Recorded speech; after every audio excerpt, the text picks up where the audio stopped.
as you go on through the world, you have these moments where you look at your life and you start to ask yourself, how did all of this happen? Like, how did I get from point A to point B? And I realized that the majority of my life has been serendipity. And the reason why I was even to have those moments of serendipity is because I allowed myself to fail up. And I started learning that lesson at a really young age when I was in elementary school. My memory serves me correctly, I was 9 years old, and I had to give a reading. It wasn't even a speech. I had to do a reading in front of the entire school.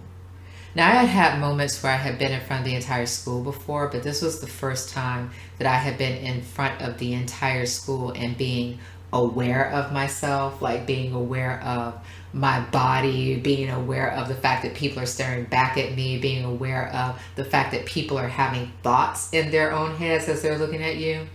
So I was very self-conscious for the first time ever being in a situation like that.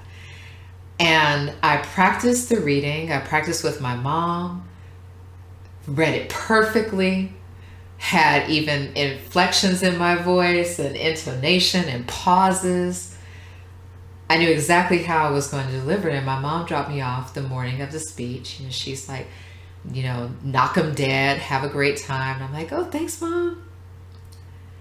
And I go in to the auditorium and I have my paper in front of me and I start reading, and somewhere around the second line of the text, I just can't even figure out where I am on the page.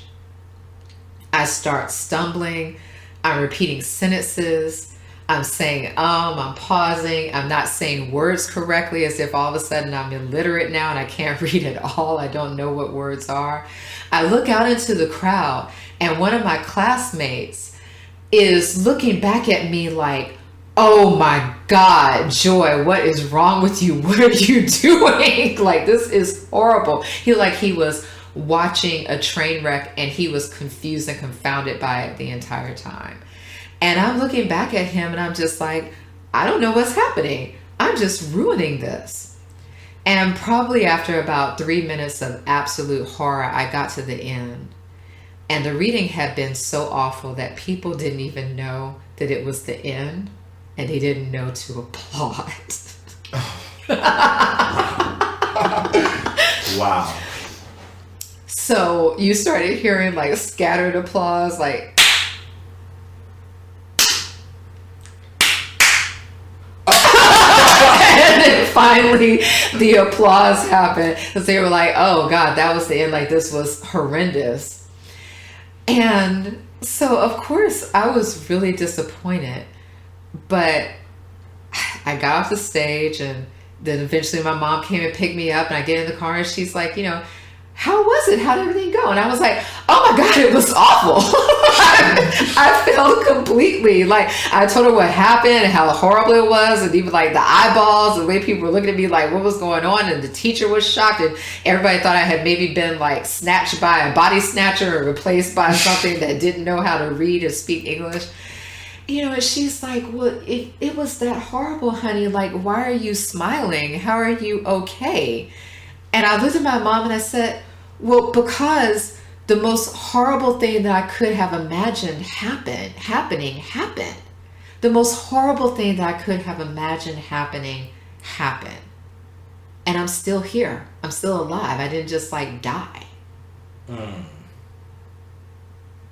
ever since that moment, that's pretty much been my philosophy. So, okay, the most horrible thing that you could imagine happening happens. Then what? So you get that no. You had the dream that you showed up naked and you actually do walk in naked. Okay, so what? So the most horrible thing that could happen happens. And then what? What are you going to do with it? Because really the most horrible thing that could happen would be you just are dead and you're not here anymore to have another shot at it, to have another chance, to have another go round, to rise above it, to fail up from it. So if it happens and you're still here, that's actually not the most horrible thing that could have happened. You still got your breath, you still got your might, you still got your drive, you still got your will, you still got your fire, hopefully. So keep trying to figure it out. Because really, at the end of the day, life is just about trying to guess correctly more often than you guess wrong. And most of us are here, whether we want to admit it or not, because we've been lucky enough to guess right more often than we guessed wrong. But you're not perfect. So let the worst thing that could have happened